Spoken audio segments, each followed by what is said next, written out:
My name is Vanessa. I'm 28 years old, and classic cars have been my obsession for as long as I can remember.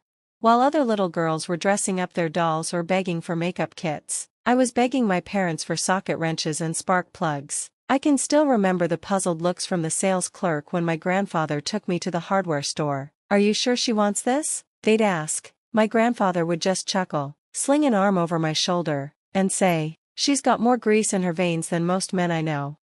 My love affair with classic cars began when I was 7 years old. Every Saturday morning, my grandfather's old pickup would rumble up in front of our house, and I'd come running out with my hair half brushed and my shoelaces untied, too excited to care. Those mornings in his garage were sacred. While other kids were glued to cartoons with a bowl of sugary cereal, I was crawling under hoods, handing him tools, and memorizing the difference between a carburetor and a fuel injector. "Nessie," he'd say, using the nickname only he called me, "these aren't just machines, they're stories on wheels. They've lived, they've breathed, and if you listen closely, you'll hear their souls." I believed him. How could I not? Especially when he introduced me to his prized possession, a 1969 Corvette Stingray in rally red. I'll never forget the first time I laid eyes on it. The curves, the shine, the deep growl of the engine when he turned the key. It was as if the car was alive, purring proudly under his touch. That night, I lay in bed whispering to myself, "Someday, I'll have one of my own, just like this." It wasn't just a childhood fantasy, it became a promise, one that shaped every choice I made as I grew older. My parents, Robert and Diana, never shared that passion. In fact, they didn't understand it at all. To them, my interest in cars was odd at best and unladylike at worst. "Why can't you take up ballet or painting like other girls?" My mother would sigh when I came home with black streaked hands and the faint smell of motor oil clinging to my clothes. My father didn't say much, but the way he'd shake his head said it all. Disappointment, confusion, maybe even embarrassment. My younger sister Heather, on the other hand, was everything they wanted in a daughter. She was graceful, delicate, feminine in every way they approved of. When she wanted dance lessons, they signed her up without hesitation. When I asked for auto shop classes at 12, my mom dismissed me instantly. "We don't have money for unnecessary hobbies."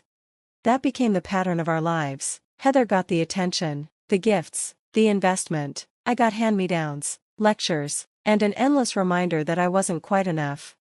Still, I loved her. Heather wasn't cruel about it. She didn't rub it in my face. She simply accepted what our parents gave her. But deep down, I couldn't ignore the disparity. It was like living in a house where the sunlight always streamed into one room, while the other was kept in shadow. So I made a choice. I'd step into the light myself.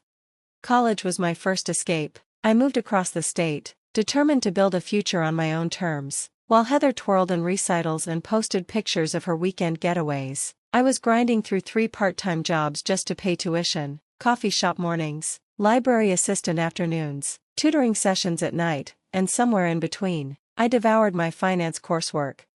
The effort paid off. I graduated at the top of my class and landed a position at a prestigious investment bank in Chicago. The hours were brutal, 70, sometimes 80 hours a week. Nights blurred into mornings, weekends disappeared into spreadsheets and client calls. But I had a goal bigger than exhaustion.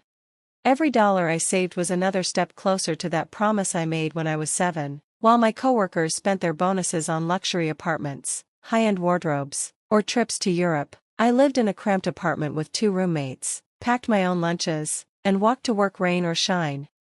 And then, one evening after 5 years of relentless discipline, I found it.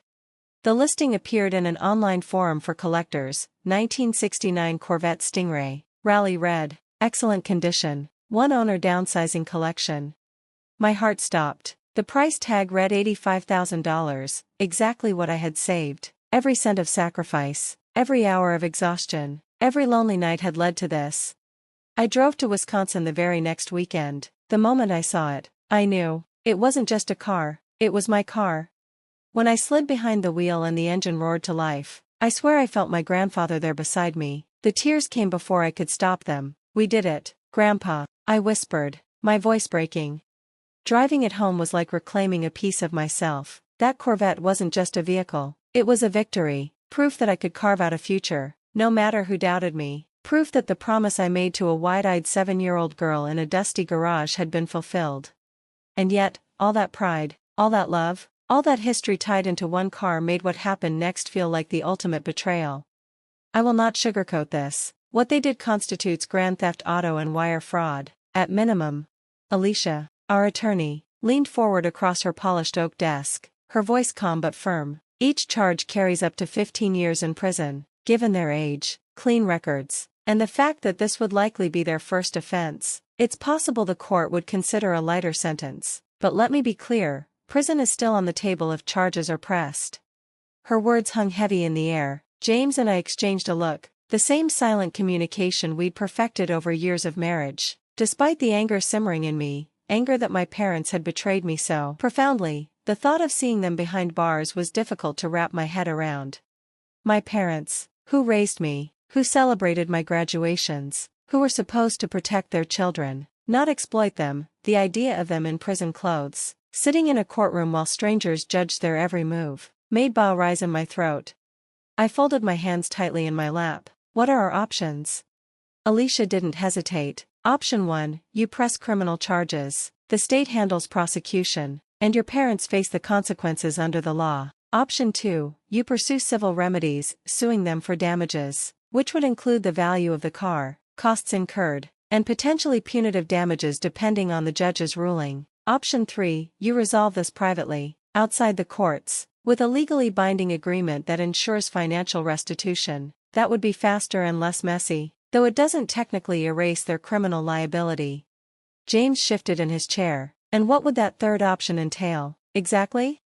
Essentially, Alicia said, adjusting her glasses, your parents would agree to pay back every cent, plus whatever additional terms you choose, such as interest or coverage of legal fees. If they default, the agreement gives you the right to pursue court enforcement, without a formal complaint from you. It is unlikely the authorities would investigate on their own, unless...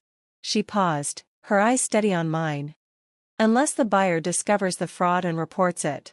The words hit me like a slap. I straightened. And what about the buyer?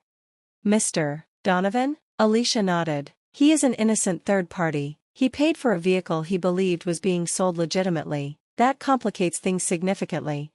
She leaned back in her chair. The cleanest solution would be to unwind the transaction entirely, return his money, recover the car, but that means your parents need to come up with $50,000 immediately. If they can't, you could be forced into litigation with both him and your parents.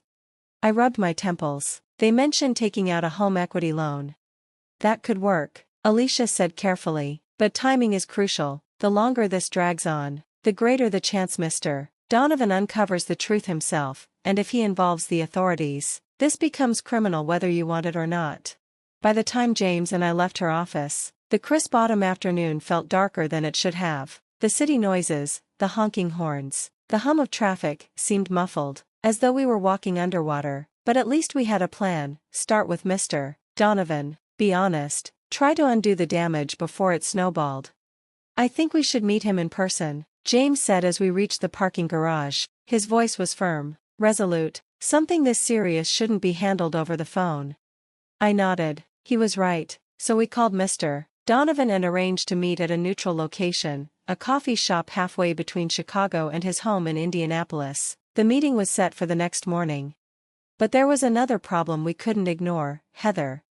Tracking her down was no easy task. She was still flaunting her Mediterranean cruise online, sunset selfies, champagne glasses clinking, hashtags about living her best life. Meanwhile, back home, our lives were in shambles. After repeated attempts, I finally got through on her cruise ship satellite phone. She answered with laughter and music in the background. Vanessa, why are you calling? Did something happen? Something happened, all right. My voice shook despite my effort to steady it. Mom and Dad sold a car to pay for your vacation, a car that didn't belong to them. There was a pause, and then she laughed, actually laughed. Oh, is that all? I thought you were calling with bad news. Look, Ness, I know you're upset, but it's just a car. You can always buy another one. It's not like you can't afford it. My blood boiled. How could she be so dismissive? It was not my car they sold, Heather. It was James's. And what they did wasn't just inconsiderate, it was illegal. They could go to jail.